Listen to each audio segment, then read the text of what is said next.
sila.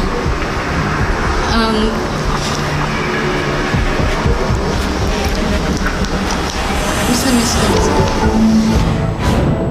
Nitong Huwebes, October 24, muling dininig sa Marikina RTC ang hiling ni Claudine Barreto na Permanent Protection Order laban sa asawang si Raymart Santiago. May bagong witness na ipresenta ang kampo ng aktres. Yes, si Dr. Maria Bernadette Arcena, nandito siya ngayon. Just to testify in certain matters na hindi ko pwedeng sabihin eh. Kasi nga may gag order. Sorry pasensya na kayo. Okay lang. Interview lang namin. No comment. Hello. Okay naman.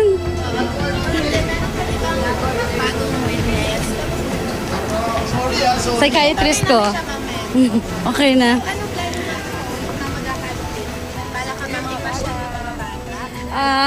Oo. Sembric. Saan po kayo? Hindi namin pwede sabihin. For security purposes, sorry. Bilang ina, ay labis daw ang pag-aalala ni Claudine sa kanilang mga anak na sina Sabina at Santino. Sa eskwela raw ay tampulan ng tukso ang dalawa mula nang sumabog ang mga balita tungkol sa kanilang mga magulang. Ever since na tinawag ko ni Raymart na drug addict sa what do you call this, on national television, nakita yun ng mga anak ko. And talagang naging concern yun para sa amin ng mga bata at para sa eskwelahan ng mga bata. Maraming silang naririnig, pero the good thing is I believe my children are equipped naman. And siguro mas nangingibabaw yung pakiramdam nila na mahal sila. Pero kaming talo dahil ulitin ko, yung pamilyang nabuo dati biglang nagkaiwalay. Siyempre panghabang buhay iniisip mo, diba? Hindi naman natin isipin na hahantong sa ganito. At masama rin nun, may mga bata na kasali. So, yan, sana maayos naman. Paano nga ba ipinapaliwanag ni Claudine sa kanilang mga anak ang nangyayaring gulo sa kanila ni Raymart? Through counseling, we're working with together with a child psychologist, child psychiatrist, kasi hindi madali yung pinagdaanan nila na i-habeas corpus ka tas dadalhin ka sa court. We pray together. We pray even for Raymart. We pray na sana matapos na tong storm na to. And sana yung mga dapat hindi makialam na dahil mahirap pag meron kang may dalawang bata kang inaalagaan.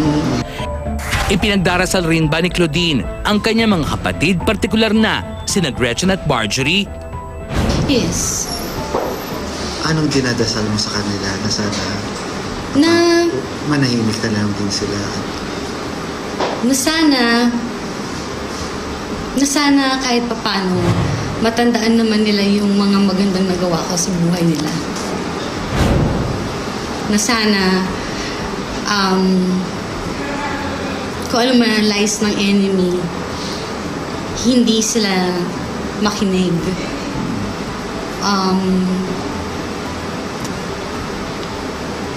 Sana matandaan lang nila.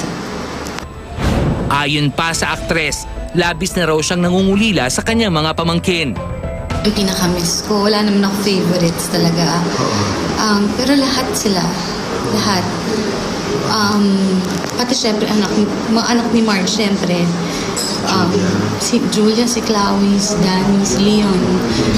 And si Dominique. Ito naman ko sila.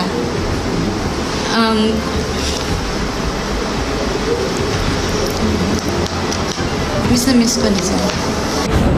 Posible pa bang maayos ang gusot sa pagitan nilang magkakapatid? Hindi na rin. Siguro kung sa mga bata, okay. Pero kasi iba yung pag-anak na yung tinitira eh. And I think they crossed that line. Na mga anak ko na ang tinamaan nila. Umaasa naman daw si Raymart na darating ang panahon na magkakaayos sila ni Claudine. Hindi pwedeng pilitin yun. Darating kusa yun. Sa ngayon, siyempre, mainit kayo sa isa't isa.